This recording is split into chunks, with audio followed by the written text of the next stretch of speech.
19వ అధ్యాయం. ఆ సాయంకాలం మందు ఆ ఇద్దరు దేవదూతలు సొదొమ చేరినప్పటికీ లోతు సొదొమ గవిని యొద్ద కూర్చొని ఉండెను. లోతు వారిని చూచి వారిని ఎదుర్కొనుటకు లేచి సాష్టాంగ నమస్కారము చేసి, నా ప్రభువులారా, దయచేసి మీ దాసుని ఇంటికి వచ్చి రాత్రి వెళ్ళబుచ్చి కాళ్ళు కడుగుకొనుడి. మీరు పెందలకాడ లేచి మీ త్రోవను వెళ్ళవచ్చునెను. అందుకు వారు, అలాగు కాదు, నడివీధిలో రాత్రి వెళ్ళబుచ్చదమని చెప్పిరి. అయినను అతడు మిక్కిలి బలవంతము చేసినప్పుడు వారు అతని తట్టు తిరిగి అతని ఇంట ప్రవేశించిరి. అతడు వారికి విందు చేసి పొంగని రొట్టెలు కాల్చగా వారు భోజనము చేసిరి. వారు పండుకొనక ముందు ఆ పట్టణస్థులు, అనగా సొదొమ మనుష్యులు, బాలురను వృద్ధులను ప్రజలందరూ నలుదిక్కుల నుండి కూడవచ్చి ఆ ఇల్లు చుట్టవేసి లోతును పిలిచి, ఈ రాత్రి నీ యొద్దకు వచ్చిన మనుషులు ఎక్కడ? మేము వారిని కూడినట్లు మా యుద్ధకు వారిని వెలుపలికి తీసుకొని రమ్మని అతనితో చెప్పగా, లోతు వెలుపల ద్వారం వద్ద నుండి వారి దగ్గరకు వెళ్ళి తన వెనక తలుపు వేసి, అన్నలారా, ఇది పాతకము కట్టుకొన్న కుడి. ఇదిగో, పురుషుని కూడని 2 కుమార్తెలు నాకున్నారు. సెలవైతే వారిని మీ యొద్దకు వెలుపలికి తీసుకొని వచ్చెదను. వారిని మీ మనస్సు వచ్చినట్లు చేయుడి. ఈ మనుషులు నా ఇంటి నీడకు వచ్చి ఉన్నారు కనుక వారిని మీరేమి చేయకూడదని చెప్పినప్పుడు వారు, నీవు అవతలికి పొమ్మనిరి. వారు వీడెవడో మనలోనికి పరదేశిగా వచ్చి తీర్పరిగా నుండ చూస్తున్నాడు కాగా వారికంటే నీవు ఎక్కువ కీడు చేసేదనని చెప్పి లోతు అను ఆ మనుషుని మీద దొమ్మిగా పడి తలుపు పగలగొట్టుటకు సమీపించిరి. అయితే ఆ మనుషులు తమ చేతులు చాపి లోతును ఇంటి లోపలికి తమ యొద్దకు తీసుకొని తలుపులు వేసిరి.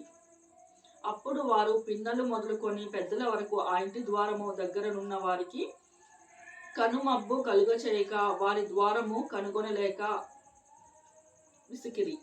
అప్పుడు మనుషులు లోతుతో, అక్కడ నీకు మరెవరున్నారు? నీ అల్లుని, నీ కుమారుని, నీ కుమార్తెలను, ఈ ఊరిలో నీకు కలిగిన వారందరినీ వెలుపలికి తీసుకొని రమ్ము. మేము ఈ చోటు నాశనము చేయవచ్చితిమి. వారిని గూర్చిన మొర యెహోవా సన్నిధిలో గొప్పదాయెను కనుక దాని నాశనము చేయుటకు యెహోవా మమ్మును పంపెనని చెప్పగా, లోతు బయటకి వెళ్ళి తన కుమార్తెలను పెళ్లాడనయున్న తన అల్లునితో మాటలాడి, లెండి, ఈ చోట విడిచిపెట్టి రండి, యెహోవా ఈ పట్టణము నాశనము చేయబోచున్నాడని చెప్పెను. అయితే అతడు తన అల్లుళ్ళ దృష్టికి ఎగతాళి చేయు వాని వలె ఉండెను. తెల్లవారినప్పుడు ఆ దూతలు లోతుకు త్వరపెట్టి, లెమ్ము, ఈ ఊరి దోష శిక్షలో నశించిపోకుండా నీ భార్యను, ఇక్కడున్న ఆ 2 కుమార్తెలను తీసుకొని రమ్మని చెప్పిరి. అతడు తడువు చేసెను. అప్పుడు తన మీద యెహోవా కనికర పడుట వలన ఆ మనుషులు అతని చేతికి అతని భార్య చేతికి ఈమెను 2 కుమార్తెలను చేతులను పట్టుకుని వెలుపలికి తీసుకొని వచ్చి ఆ ఊరి బయట నుండి ఆ దూతలు వారిని వెలుపలికి తీసుకొని వచ్చిన తరువాత, ఆయన ప్రాణమును దక్కించుకొనున్నట్లు పారిపొమ్ము, నీ వెనుక చూడకుము. ఈ మైదానంలో ఎక్కడనూ నిలువక నీవు నశించిపోకుండా ఆ పర్వతమునకు పారిపొమ్మని చెప్పగా, లోతు, ప్రభువా, అలాగు కాదు, ఇదిగో, నీ కటాక్షము నీ దాసుల మీద వచ్చినది. నా ప్రాణము రక్షించుట వలన నీవు నా ఎడల కనికర పరిచిన నీ కృపను ఘనపరిచితిని. నేను ఆ పర్వతమునకు తప్పించుకొని పోలేను. ఈ కీడు నాకు సంభవించి చచ్చిపోవుదునేమో. ఇదిగో, పారిపోటకు ఈ ఊరు సమీపంలో ఉన్నది. అది చిన్నది. నన్నక్కడికి తప్పించుకొని పోనిమ్ము. అది చిన్నది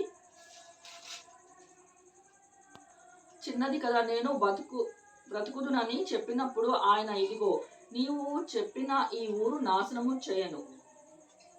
ఈ విషయంలో నీ మనవి అంగీకరించితిని. నీవు త్వరపడి అక్కడికి తప్పించుకొని పొమ్ము. నీవక్కడ చేరు వరకు నేనేమియూ చేయలేనెను. అందుచేత ఆ ఊరికి పోయరు అని పేరు పెట్టబడెను. లోతు పోయరుకు వచ్చినప్పుడు ఆ దేశమున సూర్యుడు ఉదయించెను. అప్పుడు యెహోవా సొదొమ మీదకు గొమొర్రా మీదకు యెహోవా యొద్ద నుండి గంధకమును అగ్నిని ఆకాశము నుండి కురిపించి ఆ పట్టణములను మైదానం అంతటిని ఆ పట్టణములలో నివసించిన వారందరినీ నేల మొలకలను నాశనము చేసెను. అయితే లోతు భార్య అతని వెనుక నుండి తిరిగి చూచి ఉప్పు స్తంభమాయెను. తెల్లారినప్పుడు అబ్రహాము లేచి తాను యెహోవా సన్నిధిని నిలిచిన చోటికి వచ్చి సొదొమ గొమొర్రాల తట్టు ఆ మైదానము ప్రదేశము యావత్తును చూడగా, ఇదిగో ఆ ప్రదేశపు పొగ ఆవము పొగవలే లేచుచుండెను. దేవుడు ఆ మైదానపు పట్టణములను పాడు చేయనప్పుడు దేవుడు అబ్రహామునకు జ్ఞాపకము చేసుకుని లోతు కాపురమున్న పట్టణమును నాశనము చేసినప్పుడు ఆ నాశనము మధ్యన లోతు నశించిపోకుండా అతని తప్పించెను. లోతు సోయరులో నివసించుటకు భయపడి తన ఇద్దరు కుమార్తెలతో కూడా సోయరు నుండి పోయి ఆ పర్వతము మీద నివసించెను.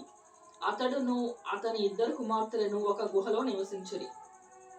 అట్లుండగా అక్క తన చెల్లెలితో, మన తండ్రి ముసలివాడు, సర్వలోక మర్యాద చొప్పున మనతో పోవుటకు లోకంలో ఏ పురుషుడును లేడు.